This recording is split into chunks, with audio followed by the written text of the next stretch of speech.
что я могу знать, что я должен делать, на что я смею надеяться. Да, это общеизвестный базис кантовских начал. Почему так глубоко относительно столь банального, на первый взгляд, предмета, как танго? Да потому что танго мы все больше не знаем, чем знаем. Сказания, мифы, рекламно-маркетинговые акции есть единственные широкодоступные источники информации о данном предмете. Изначально нам кажется, что танго, согласно кантовской терминологии, безусловно, феномен. Мы видели на сцене, в фильме, страстные взгляды, розы в зубах, но на основании чего мы считаем, что получили достоверную информацию? Достаточно ли точно мы смогли с помощью зрительной, познавательной способности познать данное явление? По Канту априорных знаний в процессе познания данного явления явно мало, а вот апостериорные довольно односторонние. Мало того, они еще и явно пропущены через театральное действие. То есть наше чувственное восприятие данного явления произошло лишь через аудиовизуальный канал познания. Но танго – это объятие мужчины и женщины. В движении, под музыку мы это видим, и априори мы можем себе дорисовать данную модель в соответствии с нашим опытом. Таким образом, фактически Ноуман мы для себя представляем феноменом. И наш опыт становится той силой, которая дорисовывает контур Ноумана до феномена. Как следствие, вывод о том, что танго для каждого свое, становится довольно органичным. Но, тем не менее, не определяет становление феномена из данного Ноумана. Вспоминая кантовский «рассудок не может чувствовать», а чувство рассуждать. Хотелось бы акцентировать ваше внимание на том, что первичная суть танца есть молитва. Разговор с высшими силами, передача информации путем сначала прямого копирования некого действия, но с яркой эмоциональной компонентой, гротеском, как пример танец охотников перед охотой, потом уже более эмоциональный, нежели копирующий действия, но всегда сакральный, то есть само движение в танце несло некий скрытый посыл, который получил впоследствии название ритуал, впрочем, из которого порой сам танец исчезал. Ритуал впоследствии породил уже некий церемониал и далее дошел до обычной физкультуры.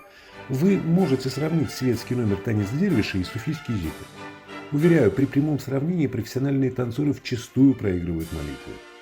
И назвать танцем в европейском смысле суфийский зикр реально очень сложно. При идентичных движениях это кардинально различные явления.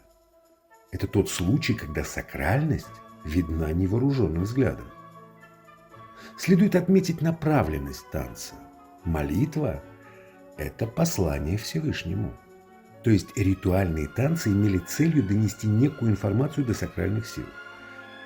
Речь идет о наличии кого-то вне танца, для которого танец и танцуется, и это очень важно.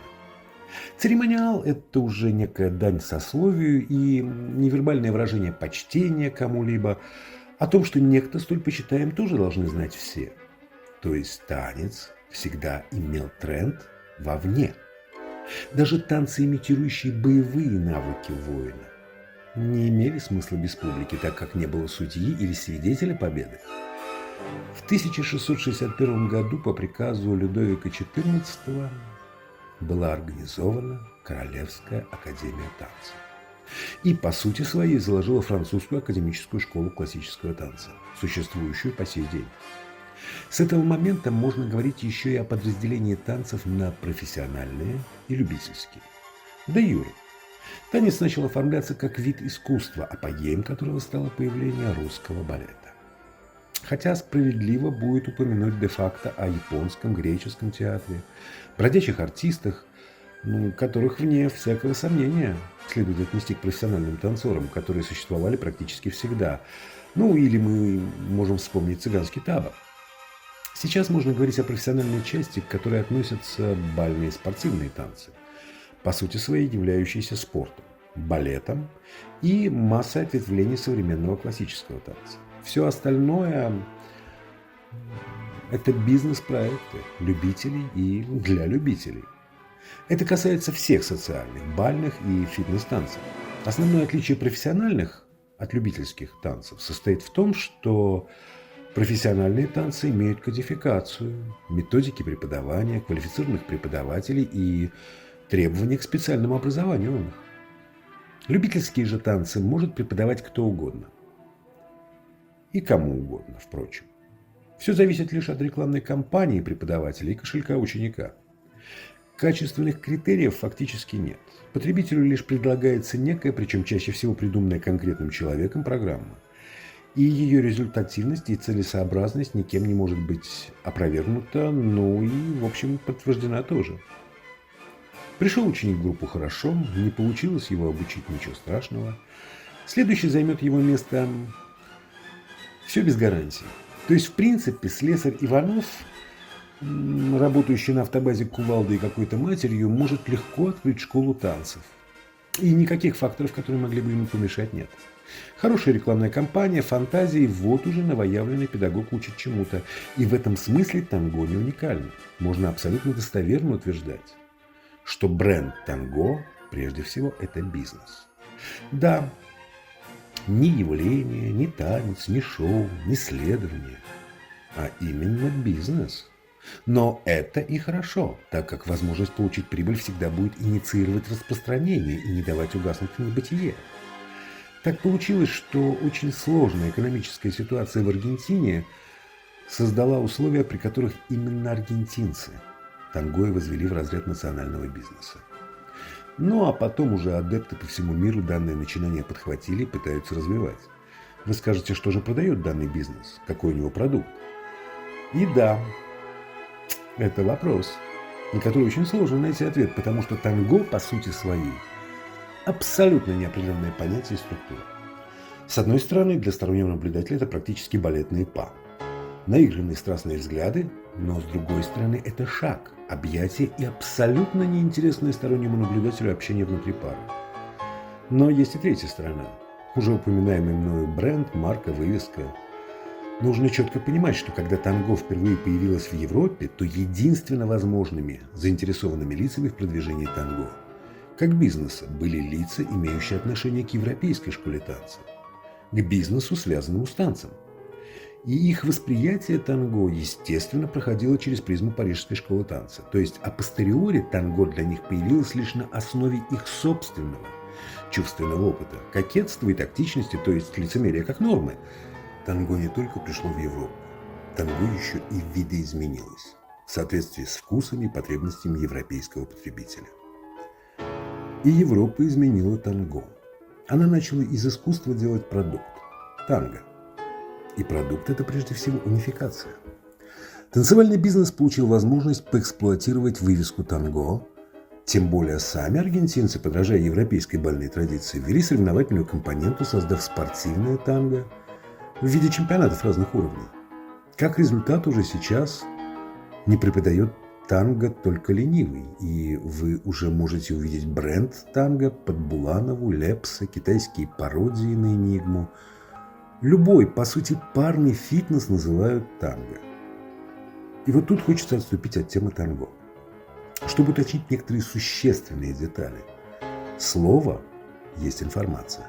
Информация может быть ложной, а может быть истинной. Причем ложная информация может быть не только потому, что кто-то специально хочет ввести в заблуждение кого-то, а и потому, что одно и то же слово для разных людей может обозначать порой диаметрально противоположные вещи. Причем в русском языке это вообще норма. Когда мы говорим «продукт», когда мы продаем продукт, в интересах прежде всего продавца четко понимать, а что он, собственно, хочет продать. Именно поэтому столь важно иметь четкое определение любому явлению, имеющему отношение к продажам. Есть фитнес, есть современный танец, балет, психологические телесные практики, вальс, бальное танго и масса иных направлений, основанных на движении. Сейчас, говоря о танго, большинство преподавателей исходит из того, что каждый для себя найдет что-то свое. У каждого свой чувственный опыт. Причем все категорически избегают понятия кодификация, понимая, что она реально может снизить продажи. Именно поэтому на вопрос, что такое танго, совсем ответ не очевиден. Если вы продаете продукт, то продукт имеет четкие параметры. критерий, даже если вы продаете просто хвалебные речи. Продавая услугу по обучению, вы продаете не возможность научиться, а именно навык, который сформируется у ученика. Из разговоров с преподавателями на эту тему возникает стойкое ощущение, что многие процессы обучения танго подменяют курсами психотерапии.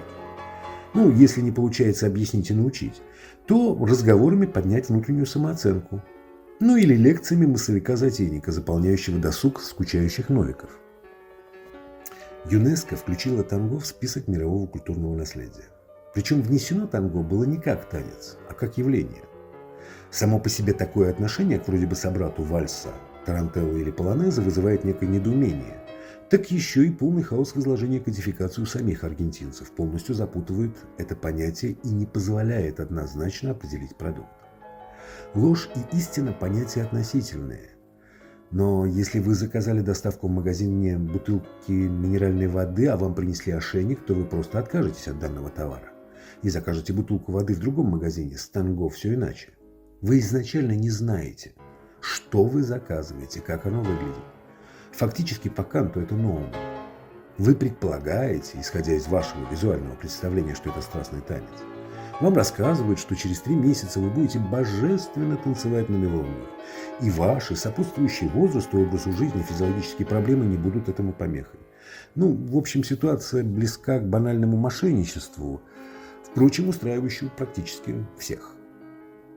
Продавцы получают деньги, покупатели хоть какой-то досуг, причем с дозированной физической нагрузкой, приносящей только пользу, и ощущение, что танго стало феноменом.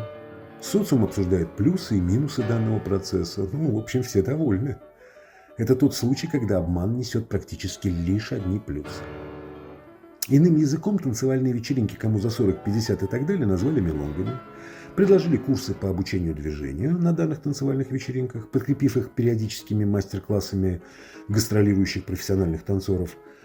Впрочем, именно для профессиональных танцоров и гастролирующих, по сути своей. И решили проблему досуга множества людей. Все видят себя Мариано Фрумболи, Хавьерами, Сепульведами, и, конечно, Веронами. Все же просто.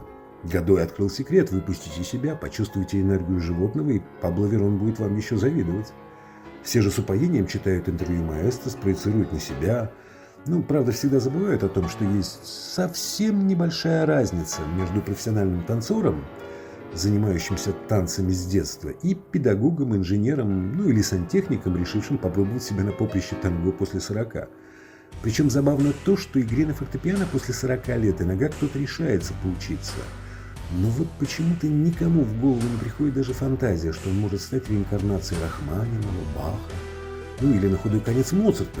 С танцами все как-то совсем иначе. Складывается впечатление, что никого не интересует разговор женщин. Но все хотят оваций. У всех блестят глаза. Я смог сделать Хиро. Я смог сделать Инрозу. Шаги — это слишком просто. Шаги не сможет оценить публика. Вспомните мелонгу Александра Тени. Где она? Почему исчезла-то? Вспомните попытки Платона и Надежды ввести дресс-код. Мужчины в костюмах просто. Чем закончилась эта вроде бы банальная и явно не шокирующая идея? Да практически каждый нормальный преподаватель пытался создать мелонгу, на которой соблюдался бы Кадигас. И всегда все заканчивалось провалом. Почему? Почему танго интересно большинству только тогда, когда вместо Дарьенза звучит Буланова? Вместо костюма футболка, вместо вечернего платья женщины в штанах. И почему все так смахивает на известную фразу из «Собачьего сердца»? Вот все у вас как на параде. Салфетку туда, галстук сюда, да извините, да пожалуйста, мерси. А так, чтобы по-настоящему, это нет. Все разговоры о связи общества, о том, что ученики стремятся к мотивации Шарикова, это бред. Чему учите, то и получается. Вместо шага полгода через 3 месяца запускаете учеников на акробатические этюды. Вместо музыкальности, как обязательного курса, без которого нельзя попасть на мелонгу, даете солиды, поддержки, валькады. Вишенка на торте, превращенная в ведро варенья с плавающим одиноким крекером, кроме изжоги не дает ничего. Баланс. Баланс вкуса также важен, но об этом балансе, конечно, никто не помнит. Все разговоры о том, что мало учеников, нужно отбивать аренду, ученики хотят шоу, это лишь подтверждение того, что бизнес создает танго, а не танго дает возможность вам получать прибыль. Нет никакого развития танго, нет никаких современных потребностей. Есть осознанная подмена понятий. Откройте студию пантомимы, современного танца, пластики, блюза. Зачем вы нивелируете танго до уровня сельской дискотеки с элементами акробатики и толерантности? В спортзал приходят не в смокинге, а в спортивной одежде. И я хочу вам сказать, это не случайно. Физические нагрузки не создают комфорта, если вы в вечернем платье или костюме. Мокрая футболка отнюдь не вызывает желания обнять вас. Да и кардинально различный стиль одежды публики, присутствующей на мероприятии, не добавляет ощущения праздника. Сторонний наблюдатель будет долго думать, то ли в спортзал пришли зрители в вечерних нарядах, то ли спортсмены перепутали ресторан с Макдональдсом. Давайте посмотрим на картину великого голландского художника Питера Брегеля «Детские игры». Я хотел бы попросить вас еще раз смотреться в нее и вспомнить о том, что каждая группа занята своей игрой. Никто не мешает друг другу, и все абсолютно довольны своими ролями. Это очень важно. Важно понимать, что все группы равнозначны. Никто не пытается помешать играть другим, но каждый играет в свою игру. Я вспомнил детские игры с одной только целью. Нет плохих и нет хороших. Есть разные игры, и пока они не перемешаны, то есть не мешают друг другу, то есть существует мир и порядок.